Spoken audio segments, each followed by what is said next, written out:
It's episode 115 of the Improv London podcast. I'm your host, Stuart Moses, and this week's guest is Karolina Kriks.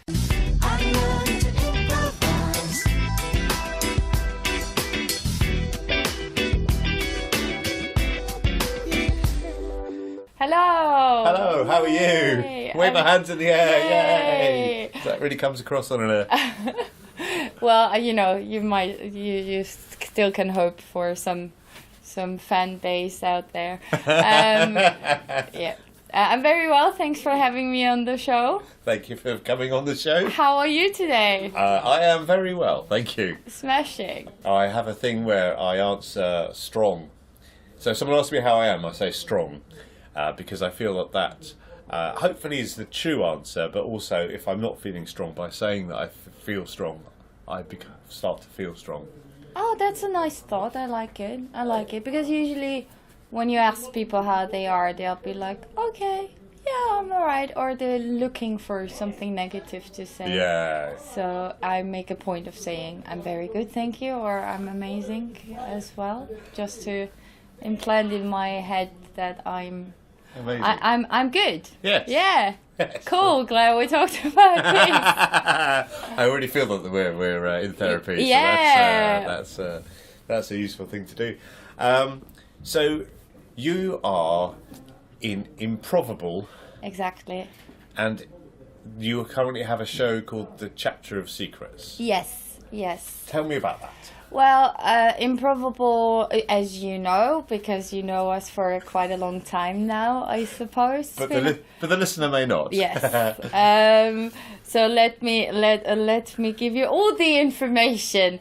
So Improbable has been around for about 5 years now, and we started off as a short form group with a bigger kind of cast with 8 people, and then gradually people left, did something new, and new people joined, but the core people have remained, and we're 4 people now, and we've started to do long form improv just because... Ooh. Oh, how dare you.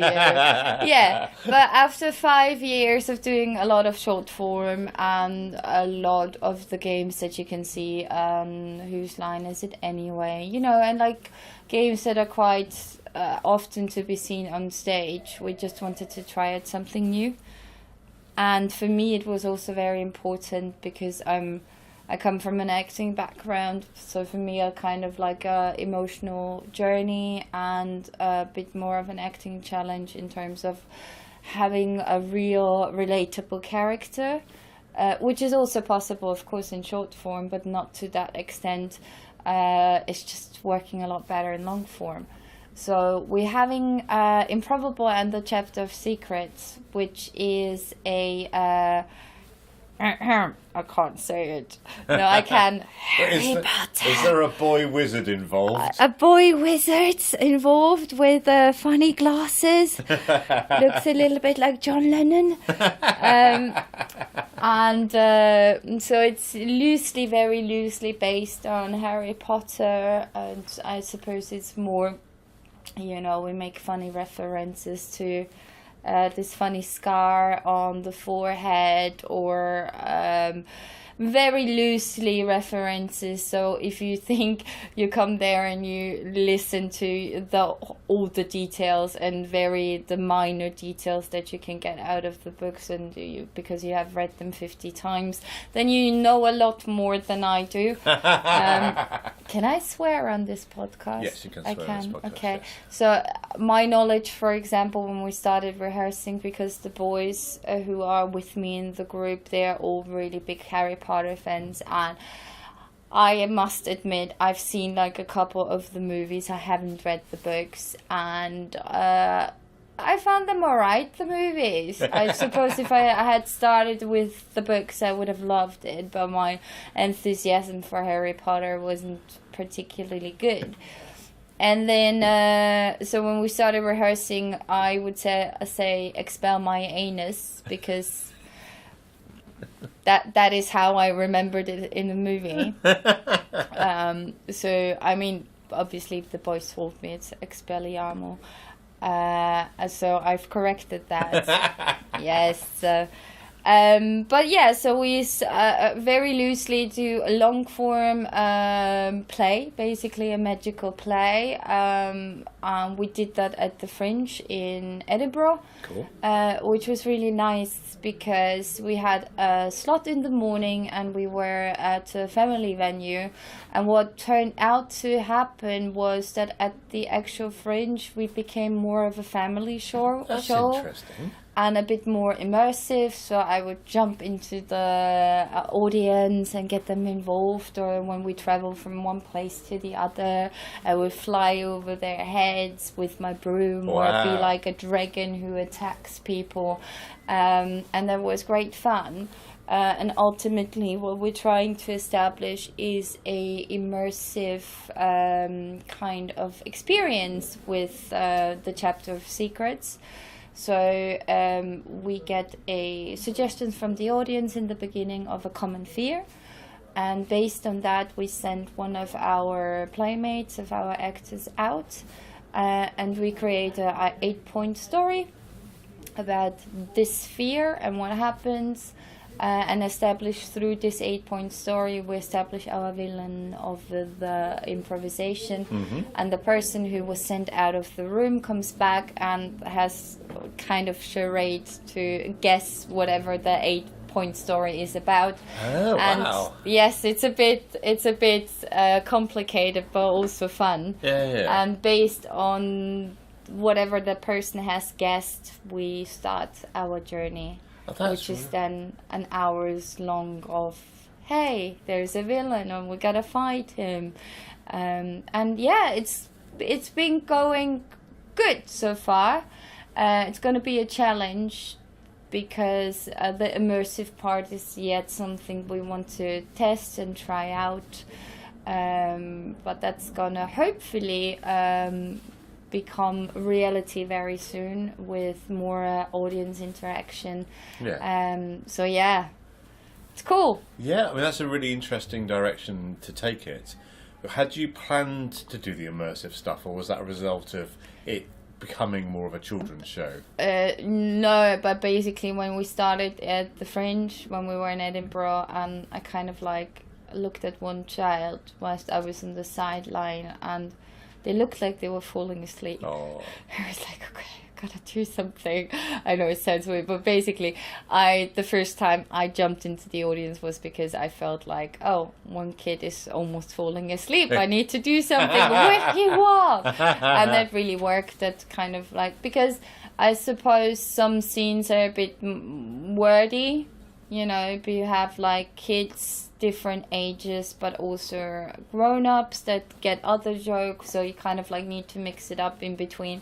That's maybe a bit of a sexy joke that no kid gets, but the parents get and find it funny, and then there's a little bit of like panto-like interaction, because this is what the kids like, and they like to shout things out or just be involved by, you know, being scared, or just, you know, being able to I don't know, show you their tongue or laugh at you or something. So basically that's, we started doing that just to, you know, interact with the audience that has it comes from different age groups and different backgrounds. So it's something that is enjoyable for the whole audience. Because I suppose, I don't know how you feel when you are on stage, because I suppose when you do like the normal improv gig, you have a certain demographic that goes through the audience. It's hardly ever that you'll have a 10-year-old sitting there, right? True. So I suppose, it was quite an experimental thing to do at the Fringe, because we didn't know what to expect in terms of audience and who would come. You know, Harry Potter is really big. You've got every second store is a Harry Potter store. Everyone on the street in Edinburgh tries to sell you a wand. And so we didn't really know what we were expecting, and then out came a little bit of an immersive thing that we now try and develop. We applied for the Waltz Festival.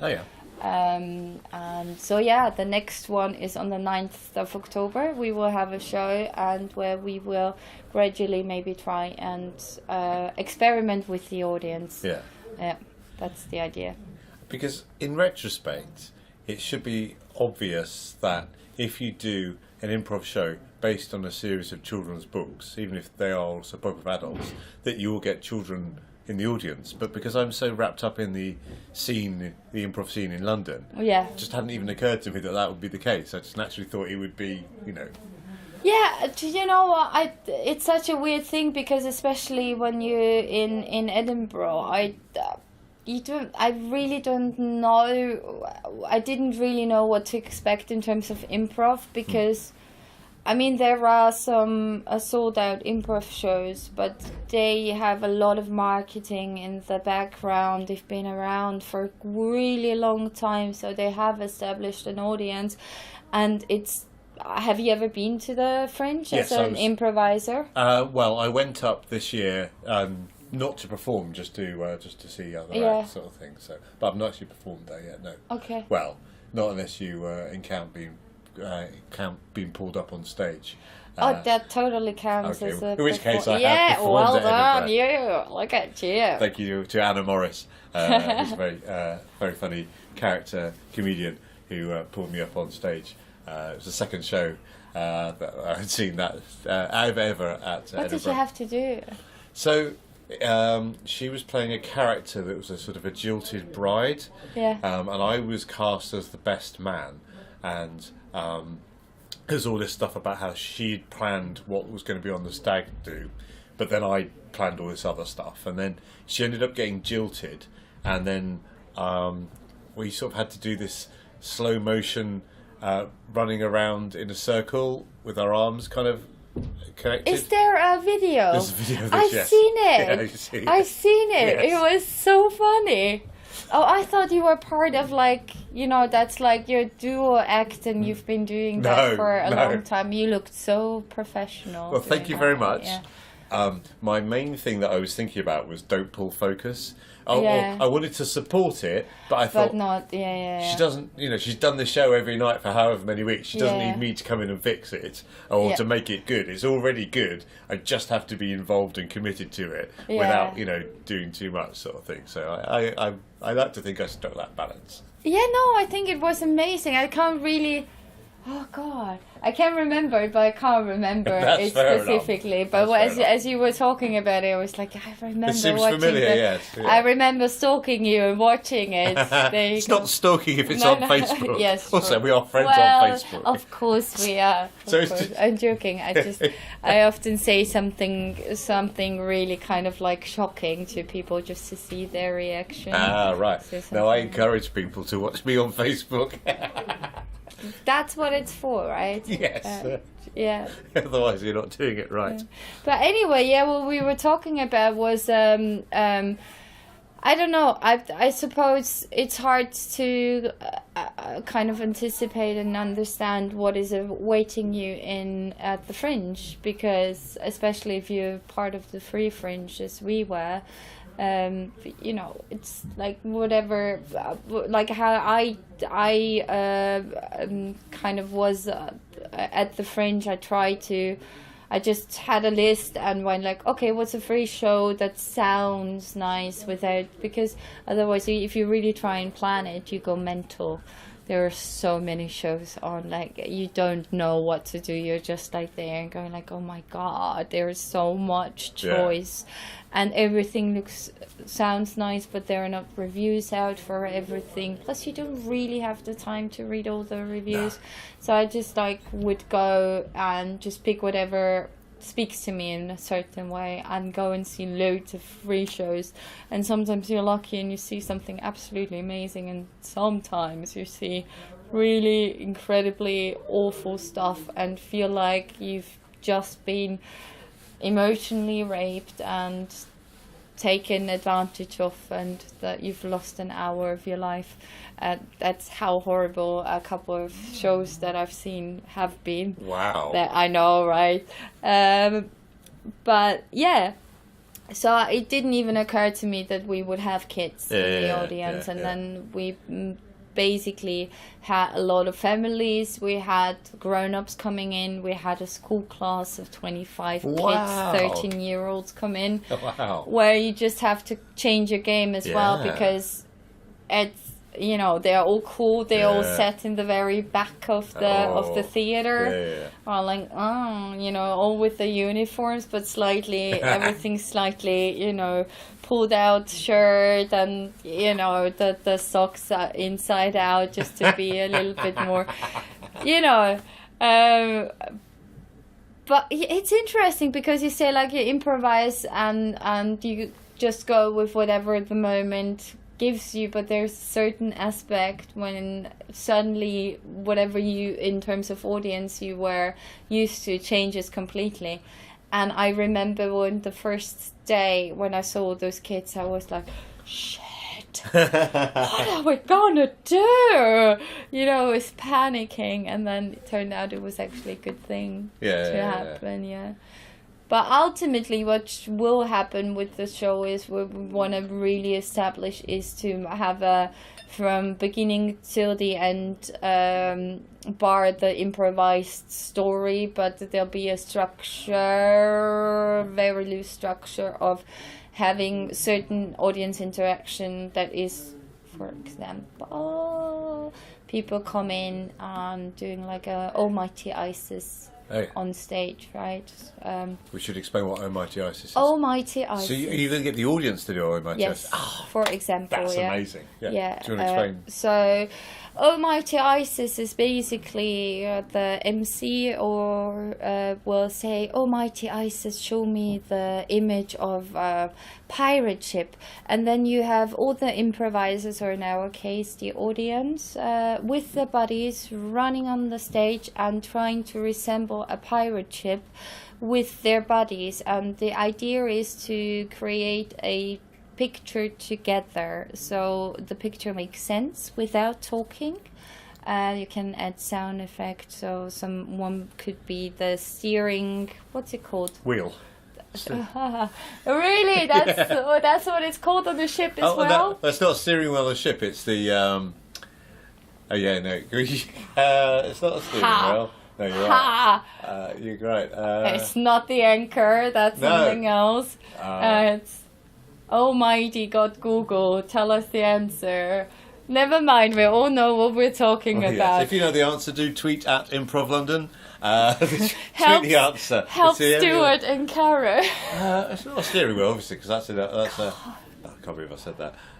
Doesn't matter. Okay. It's one of those. Yeah, so one person... that. Exactly, the thing that you can turn... The wheel? I think it's the... It's not a steering wheel, but it might... I don't know. Well, it steers the ship. Yes. Let's move on. Okay, we're moving on from there. We've established we're both talking about the same thing. Yeah. And the other one might be the pirate, and one might just wash the deck or something, mop the deck. And yeah, so you basically, with non-verbal interaction, try and create an image that the MC gives to you, which is lovely. Yeah, so that might be a part of the experience of immersive and sound effects, or... It's a great idea to get the audience to come on and do that. Yeah, hopefully, you know, and it will be a structured chaos that everyone enjoys, is the idea. Yeah. Yeah. So really, obviously I've seen improv groups do it, but I've never actually seen, you know, getting members of the audience to do that. Yeah, I suppose it can be frightening as well, in terms of, like, you know, when you sit in the first row, improv people go like, can I have a suggestion? You know how hesitant, unless you're an improviser yourself, you can feel as an audience member, because you don't want to necessarily be put on the spot. No? Yeah. No. How do you feel about it? Are you? Oh, I mean, you volunteered to be on stage for a comedy gig. Yes. Well, yeah, I'm the wrong person to ask, because I'm like, yeah, I've got an idea. Yeah. It may even be something original. But actually, what's weird is I feel a weight of expectation, because I think if I was just a normal member of the audience, then that's fine. But I'm like, I want to give them something good. I want my suggestion to be good. I don't know, it's a weird one. Yeah, but that's always see. That's the thing. That's always a bit like in the eye of the beholder. What like what your suggestion is, because some people might not love it, and some people might think it's the most creative thing anyone has ever done. Yes, and also I don't want it to be too creative, because I don't want my suggestion to have been a really hilarious joke, because that doesn't give the performers anywhere to go with it. You know? Oh, really? Would Yeah. you say so? I would, yeah, well, because if there's a humour in the situation, sometimes it's kind of better to give, I think, as a suggestion, something relatively mundane or ordinary, and then allow the Build up. improvisers to find the humour. Because if you go with something like, it's this, and this, and it's like you get a big laugh, it's like, well, where do we go from that? Yes.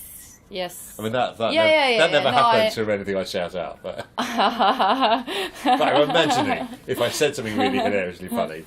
Yeah, so thank God you're not that gifted with your sense of humor. Exactly. So we're trying to establish, which is a lie, is very funny, by the way. Cool, yeah. So that's Improbable and the chapter of secrets, and I'm just gonna advertise one more time on the 9th of October at the Nursery Theatre in Broadgate. Doors open at 7:30. Please come. It's our last show for this month, which I know it's the 1st of October, so it's like, boom! I'm already telling us, I've just shouted into your microphone as well. But please come, because we're going to make it immersive.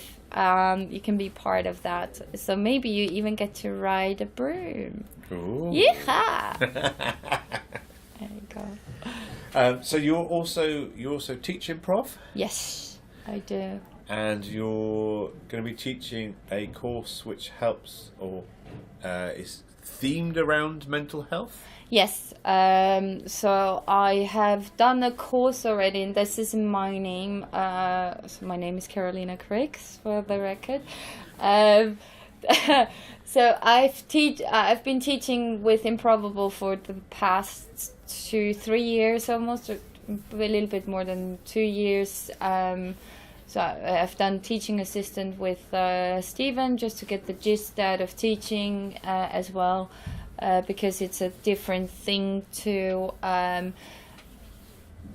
know what you're doing as an improviser, but then to also make this as accessible to other people, and obviously not be too harsh in editing, and find where everyone's strengths are and how people develop in different paces and have different kind of skill sets. So it was very helpful to see Stephen, who is part of Improbable and my improv guru, and a bit of an improv bitch, as I like to say, because he has so many groups. He's cheating on me all the time. But so I've been doing that with him, and it was helpful to see that. And then I've taken over teaching, because Steven's cheating on me so much. There's no time to teach anymore. And he's moved on to better things. So no, I'm doing like an 8 weeks course, which is starting on the 8th of October, which is a course for mainly about short form improv. So it's an 8 weeks course. Improv to performance, where we basically do all the basics, foundation of improvisation and listening and skills, and some object work and some acting and stagecraft. And then at the end of the 8 weeks, we have a show also at the Nursery Theatre, where the participants, the students, can invite their friends and their family, and we also advertise a little bit just to get the house full, and then they are entertaining their friends and family for an hour and a bit. Which is a lovely thing. Yes, and it's been great. It's been a great experience to do that now for 2.5 years of teaching myself, or 2 years teaching myself and leading the course. And what I love is when I can see students coming back to another course with me, because it just gives me the knowledge and the kind of like, because obviously you do your best, but at the same time you always kind of like, doubt whether you're good enough because everyone does to a certain degree, and I definitely am not arrogant to go, I'm a crazy amazing teacher. I hope I, am supportive and bring a lot of energy and am mindful towards a good team spirit, and I'm always happy and glad when people come because I've been recommended or because they liked whatever they've done with me so far and come back for another course. So I have a few students coming back for my course now, but there are still spaces. And then I do, in my own name, I do improv, what I call it, improve your confidence. So it's for people with depression and anxiety issues, or it doesn't necessarily mean you have to label, or some people don't like to label themselves with I have that they have mental health problems, because it's always kind of a dubious thing and maybe not very helpful to label people, or if they want to label themselves, it's fine. Some want that, some don't want that. I call it improve your confidence, but my main thing is to have a gentle kind of way to introduce people who find it very hard to be in a social surrounding, to improv, to work with whatever and however they feel that specific day and whatever their thoughts are, and just give them an instrument and a tool to be able to express themselves without this judge that people with depression have a lot more than people who feel all right on a regular basis. The reason why I'm doing it is, and I'm very open about this, I have had a burnout when I was 26, and came to that point where for 6 months I wasn't able to leave my house, because whenever I left my house I had a panic attack, and that's really severe. It just fucks with your brain and your body, and you just feel like all the time you feel like dying. Yeah. Whenever your heart starts racing, you start fainting. It's just all sorts of things, like your body is on a alarm system, and obviously it's triggered by something mental. With me it was I was overworked, but it just threw me into a depression that I barely got out of for a couple of years. And then it reoccurred, and improv basically helped me to a big extent, helped me to overcome a lot of the self-doubt that comes with depression, with mental health issues, when you just don't feel yourself again, or you feel misplaced. And I've just seen people that have told me in my course. I've been teaching now for more than 2 years, and I had people where I could sense that they weren't enjoying their classes. So I took them to the side after the class and went is there anything I can do to improve? So because you don't seem to enjoy yourself within the process. And then they would admit, because I have depression, I don't think that my choice was good enough, that whatever I said on stage was embarrassing. So I'm like, whoa, hold on, let's talk about this. And so I had a couple of people admitting to me that they have severe depression. So I set them to the side, and I, talked to them quite openly about it, and also said what my experience is. And ultimately what happened is that people started to be okay with, let's say, if somebody had quite a severe depression and would have a very dark sense of humor, which was partly quite morbid. But then as soon as they said something that was quite dark, they kind of you could see the panic that came out of my brain now, and I don't think that I fit in here. So I said, like, it's fine, just be that. If that is your sense of humor, it's fine, and we are here to work with that. And it's so encourage them to say things out loud without beating yourself up right after you've said it, but to be yay. And I've got my friends and my team who just take this idea and work with it. There's nothing wrong in saying something that's darker or comes from a different viewpoint. So yeah, that was my initial thing, basically, was to offer something where people have a safe place to try out things, to try out improv, and have an opportunity to be creative and be supported by myself as the coach or a teacher, and also by other people that are in similar situations, and discover ultimately that, hey, it's not as bad. Yeah.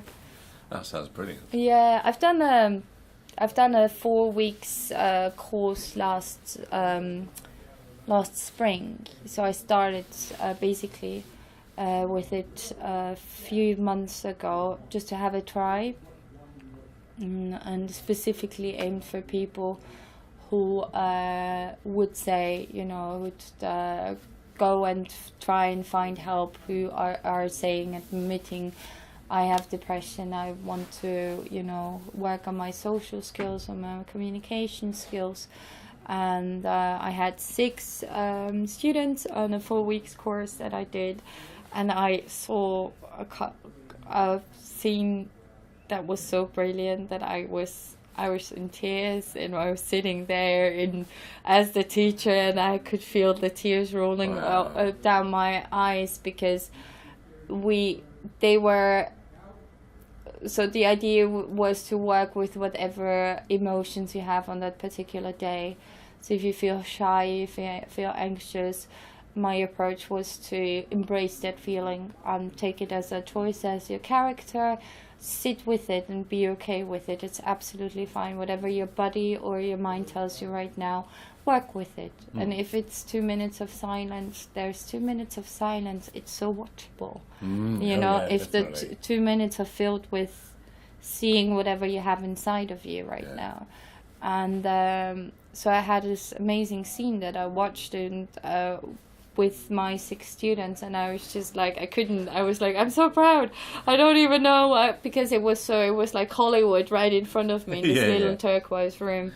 So yeah, I'm gonna continue with this now. I'm gonna have a free taster mid-October to invite people to get to know me as a teacher, and then I will do drop-in classes, where the idea is to hopefully have a consistent group coming back, so eventually people know each other. But I refrain from going for a course structure, because sometimes you just don't feel up for it, and as it comes with depressions, you have days where you don't get up and you find it hard to face the outer world, and I wouldn't want anyone to pay a course and then maybe miss out on something. My drop-ins are here for people to go like, I feel up for it today and I want to go, and then they go and show up and have fun, hopefully. That's the idea. No, that sounds I feel brilliant. like I've talked forever now. No, not at all. No. 33 minutes. Oh God, so much. It goes right by, because you think, hey, an hour. You think an hour, that's a long time. But every it's time I not. do this, it's like, it's gone by in an instant. It just goes by really quickly. But then, you're talking about something that you're passionate about, and I'm enjoying listening to you talking about something you're passionate about. So that's why the time goes. Yeah. Yes. Sorry, I feel like I'm a bad conversational partner. No. Please, Stuart, talk to me. No, not at all. This is very much your moment to shine. Ah. When we have conversations in real life, it's back and forth. Yes, But true. I'm on every podcast, so I'm not bothered. The host, you should be at every. That sounds fantastic. How did you discover improv? How did I discover improv? I So, I'm originally from Austria. If anyone hasn't heard this fabulous Arnold Schwarzenegger accent that I have.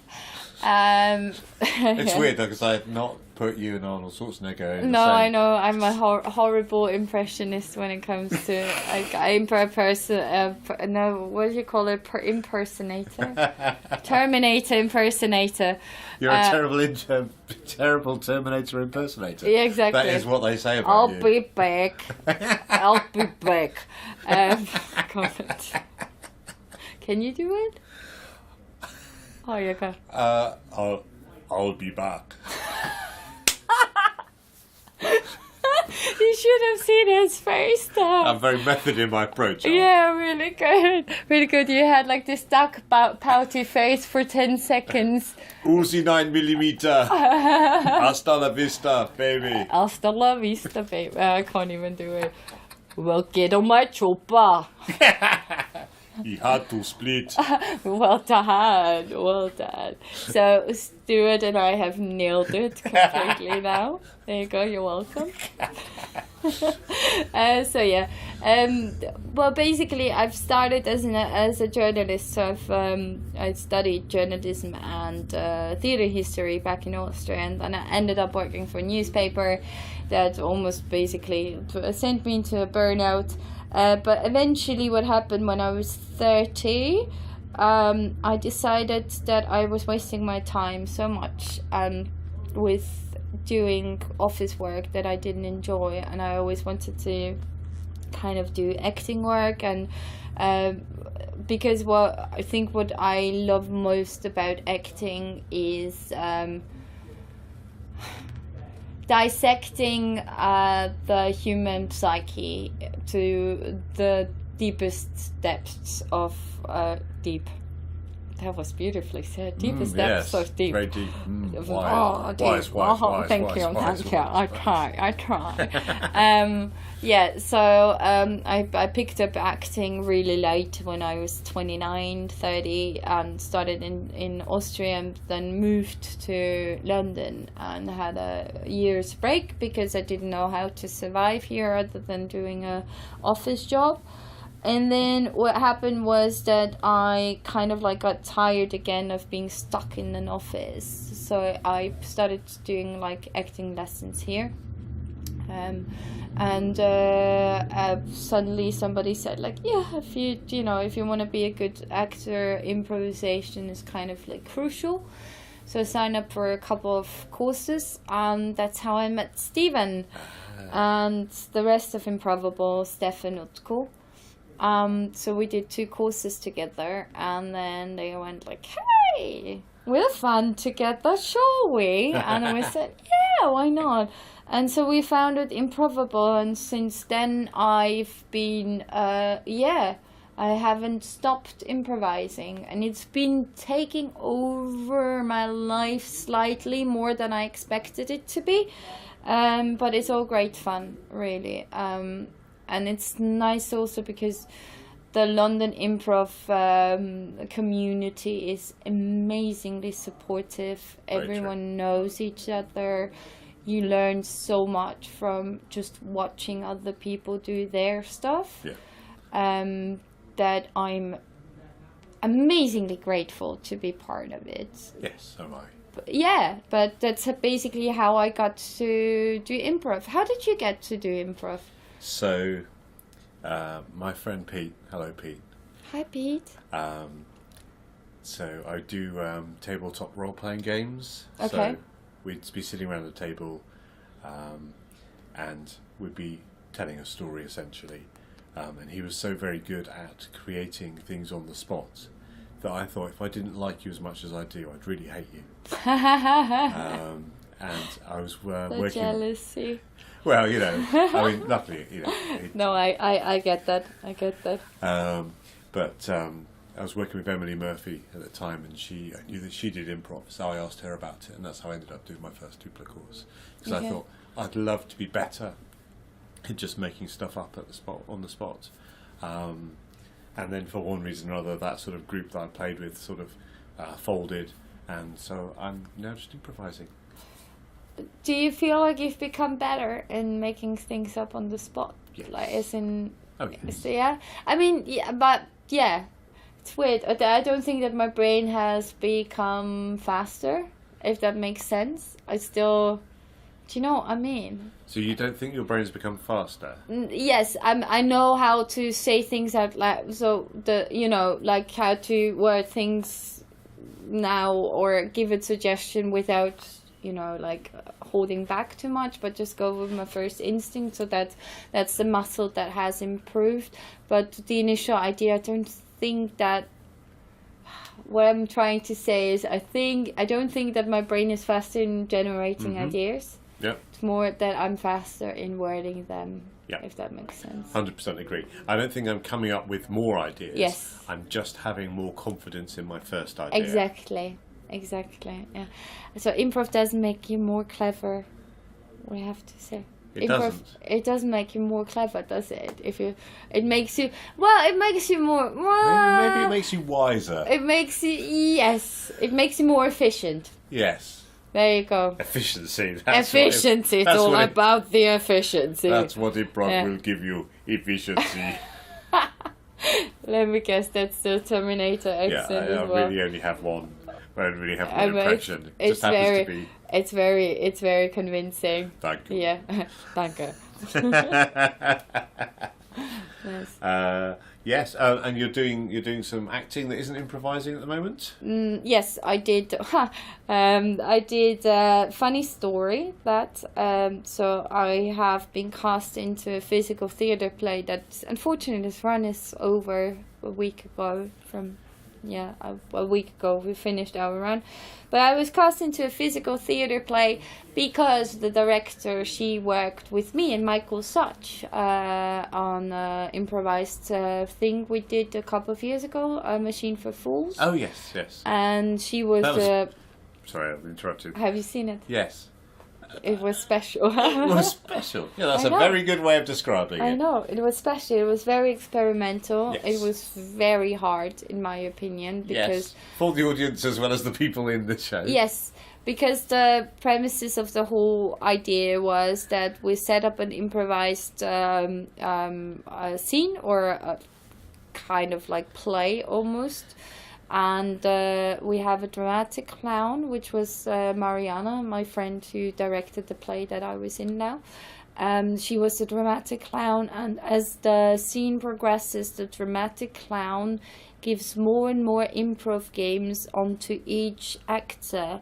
So by the end of, halfway through the scenes, you had to, for example, sit whenever somebody else is standing, but you had also to speak Shakespearean the whole time, or you had to, slap somebody whenever you heard the word no. So you were confronted to, and every single person uniquely to the others would have different rules to obey.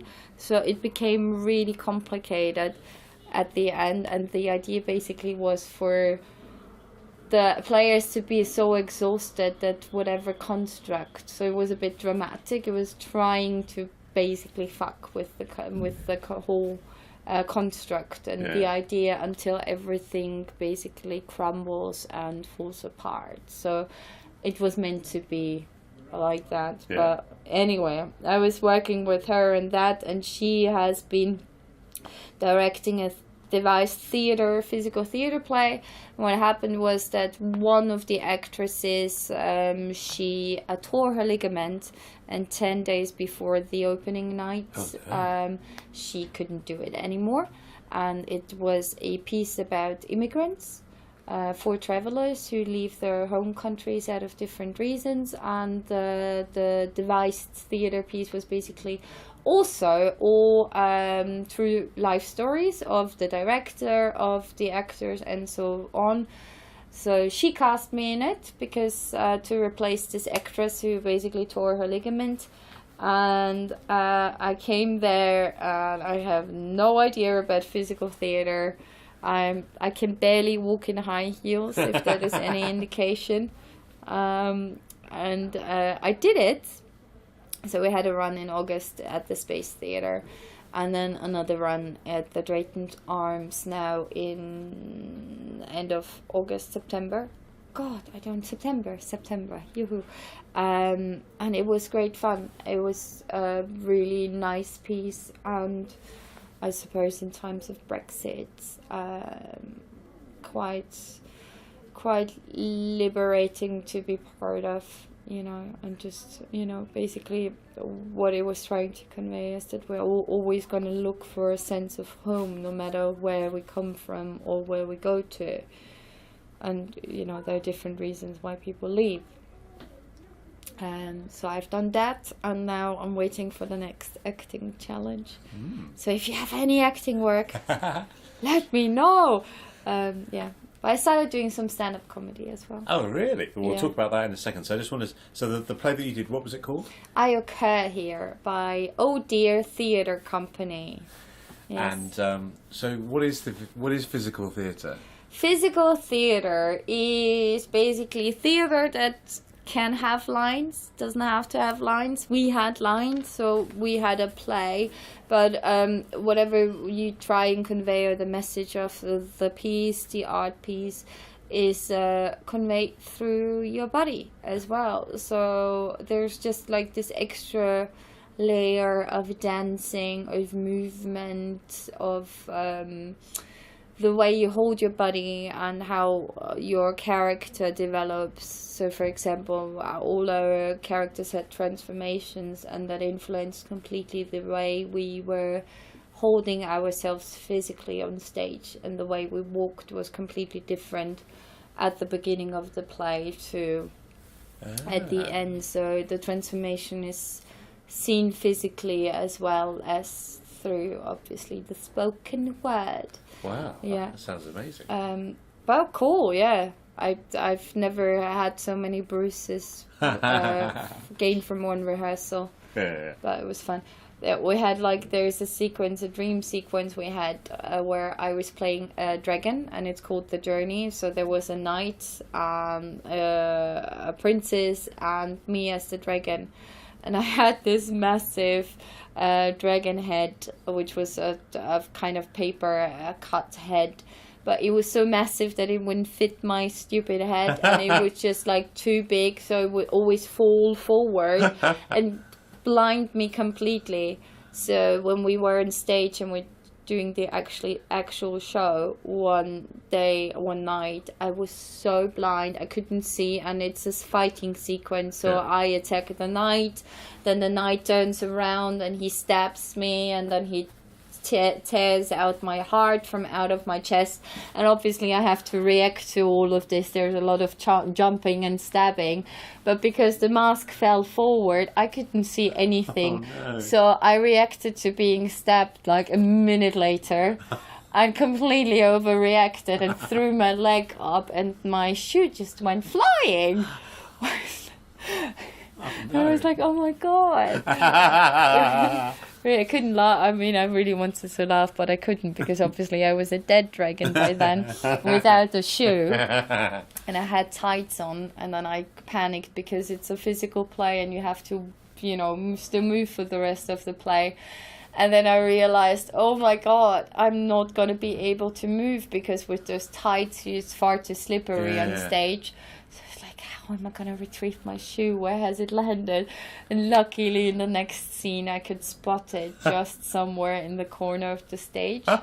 And the next scene we move as a flock of birds. Oh, yeah. So it was as a bird was oh, look, there's a shoe. And just retrieved my shoe quickly. But excellent. That's where improvisation helped me a lot, by the way. Yes, because it was definitely. I made it part of the of the scene, which was fun. Fantastic. Yeah. Tell me about your stand-up. My stand-up. I started doing a stand-up comedy because... You're very funny. Thank you. That was Stuart laughing, not me. I'm joking. Because two people said I'm funny. That's all it needed. Yeah, well, they didn't say it. Like, I remember my dad said it once when I was 6, and then somebody else said it, but I'm not sure if they said it to me. But anyway, those 2 people count, so I thought I'm just gonna give it a try, and I bragged about I'm gonna do stand-up comedy for about half a year, and then didn't do anything. And then people were kind of like, you said you do it, and so I kind of had to follow up, and then I wrote 5 minutes of a routine and booked myself in for comedy nights, and I had one yesterday. Have you ever wrote a routine or jokes? No. God, it's hard. Yeah. Fucking hell. That's why I've never done it. Oh my God. It's like, it made me age for, I think I've lost like 5 years of my life in those 3 days of me writing a routine.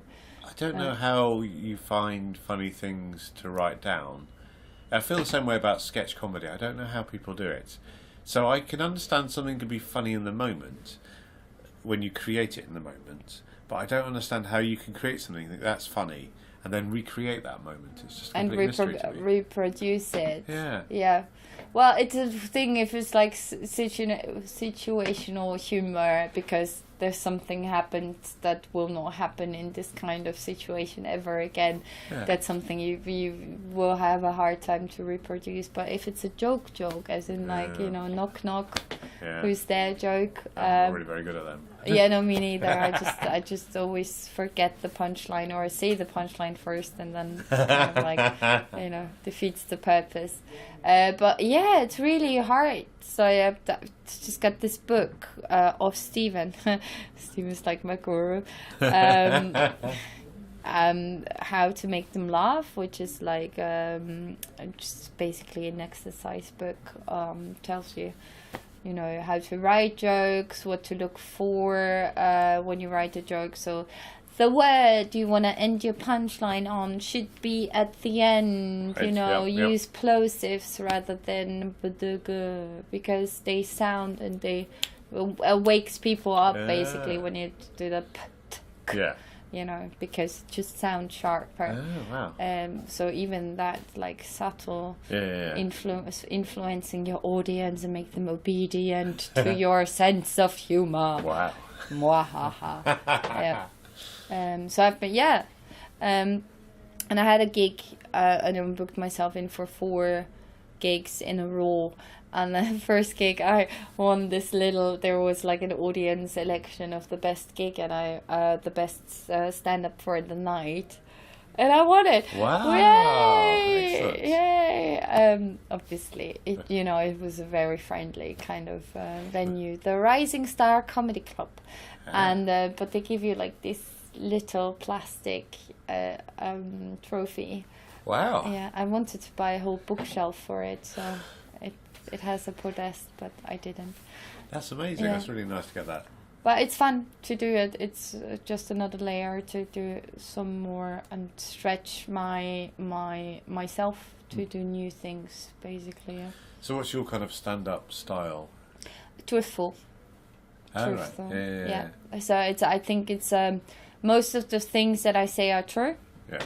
And really happened to me, and I know it's sad, but that's how sad my life is. There's a lot of dramatic things to laugh about, and it's myself basically. The character is myself, but in a heightened version, if that makes sense. Yeah.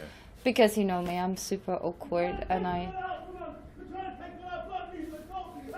somebody's screaming. Shall we intervene? Should we call the police? Yes. God, that sounds violent. Yeah. That's improv. Yeah, but it's a heightened version of myself. I'm really. I think I'm socially quite awkward. I don't know, in a good way or a bad way, I don't know, but I often say things where people just look at me and were like, why did you say that for? And it's just because it's on my head, and so it's basically all the things that I know I shouldn't be saying, but I just can't bring myself to shut up. Brilliant. Sounds fantastic. Yeah. So What's the best or worst note that you've ever been given in improv or acting, and did you take it? The worst note that I have ever been given was the guy, and I don't want to mention his name because he's quite known, I think. But one of my first improv teachers said to me, I mean, apart from him saying "shut up" to people he just didn't like, he wasn't good he's a very good businessman, but he was a very unkind teacher. Yeah, but what he said to me, I think once as a character I had a quite loud voice, or it was a choice that it was a character who was speaking really loudly, and he said to me like that was a very bad choice of me to do that in the first place. Whoa. And that was for me something that kind of like stuck in my mind, going like, because it didn't have any reasoning for me other than him not liking me as a character. But it was like, it almost was it wasn't really helpful, because in my opinion, looking back at it now, for me, playing with voice, volume, or with subtle things like physicality does add a lot to the character. So that was the most unhelpful thing, and I think it stopped me in my development quite a lot, because at that time, as I told you, like I was going through or just come out of a depression, and it was really hard to kind of like find confidence. So that wasn't helpful. And the most helpful thing somebody ever told me in improv. Do you mean in improv in general? Whatever. The most helpful thing. Well, I think that's I'm gonna be a little bit sentimental now. My mom always told me that if you don't do something from the heart, then don't do it at all, and that's been quite helpful for me. The older I get, the more I am thinking like that. If it doesn't come from the heart, I don't do it anymore. Right. Yeah, that's been the most helpful. How about you? Oh, it's terrible when people turn the questions on me. I know, but that is such a profound question that I would want to see if you say something inspirational. Oh, I'm pressure is on. Yeah, I know. This is why I very much enjoy the asking questions. Yeah, you could do it in a Terminator impression if you want to.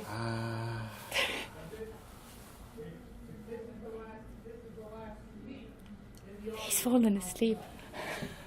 I've been given so many great pieces of advice, and I cannot think of a single one. That's okay. I have a good one for you for just now. Silence is golden. Yes. Yes. Yes. Certainly I'm very interested in silence and saying fewer things, because the fewer things you say, the more important the things you do say are. So that's, I couldn't tell you who had first told me that. I suspect it might have been Jules Munns at the nursery. But, okay. So, if someone were to step on stage of you, what could they do to delight you? What could they do to delight me? What I love on stage is to take the mic a little bit. Right. So I like those scenes where we wind each other up. Right. And we know where our the soft spot is, or the way you can just like poke the other person. So I like those games within a scene a lot, to know that something really bugs me as a character, and then just like play this card over and over again to get it heightened. These are for me the most enjoyable in terms of improvising with someone, when you get so playful that you can wind each other up on stage. Yes, when you know someone really well and you can just have fun with them and sort of play Yeah. then the audience are watching the two characters, but they're also watching the two improvisers interact. And that's, Exactly. Yeah. okay. So that's something that really delights me. Cool. So big final question. What is Karolina Kriks' special move? What is your go-to? What do you do that always saves the day, brings down the house? Classic Kriks, they say, when you do it. When I do it. You mean on stage? Wherever. Wherever. Right, okay. My classic move in improv, this is what I can say for sure, is sometimes, I don't know if it's because my grey brain cells have died earlier than I expected, but sometimes I get things completely wrong on stage, but I absolutely rock and roll with it. And that's where Karolina's just done a really big stupid thing on stage, but she saves it in the end, or I just become such a game within the scene that it saves the whole, or it becomes like the biggest thing of the whole night sometimes, because I got it so completely wrong and then was living in oblivion for the rest of the show, and everyone knew bar me.